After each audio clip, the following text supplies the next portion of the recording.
নমস্কার বন্ধুরা, শিক্ষা টিপ চ্যানেলের পক্ষ থেকে আপনাদের সকলকে স্বাগত জানাই। ওয়েস্ট বেঙ্গলের স্টেট গভর্নমেন্ট এমপ্লয়ি এবং সাম আদার্স ক্যাটাগরিজ এমপ্লয়িদের জন্য অ্যাডহক বোনাসের যে মোমেন্টাম সেটি পাবলিশ করা হয়েছে এবং আপনারা স্ক্রিনে দেখতে পাচ্ছেন এমপ্লয়িদের যে এমলুমেন্ট সেটি ৪২,০০০ টাকার মধ্যে হতে হবে, তবেই কিন্তু এই বোনাস পাওয়ার জন্য এলিজিবল হবেন। একটু বুঝিয়ে দিই যে রোপা 19-এর হিসাবে যেসব এমপ্লয়িরা রোপা 19 হিসাবে স্যালারি উইথড্র করছেন ওনাদের বেসিক পে, ডিএ এবং including the non practicing allowance যদি থাকে সেটিকে মিলিয়ে যদি 2023-24 ফাইন্যান্সিয়াল ইয়ারে পার মান্থের যে গড় হিসেব সেটি ৪২,০০০ টাকার মধ্যে থাকে, তাহলে কিন্তু ওনারা ৬,০০০ টাকা করে বোনাস পাবেন।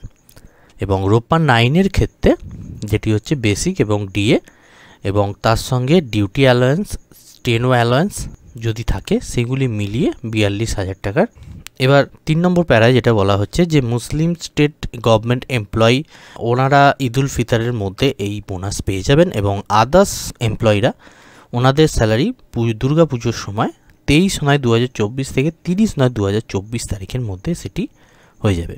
তো এই ছিল বোনাস পাওয়ার যে ক্রাইটেরিয়া, সেটা আমি আপনাদের সঙ্গে শেয়ার করলাম। চ্যানেল নতুন হয়ে থাকলে চ্যানেলটি অবশ্যই সাবস্ক্রাইব করবেন এবং পাশে থাকা বেল আইকনে অবশ্যই অল নোটিফিকেশান অন করে রাখবেন। ধন্যবাদ, ভালো থাকবেন।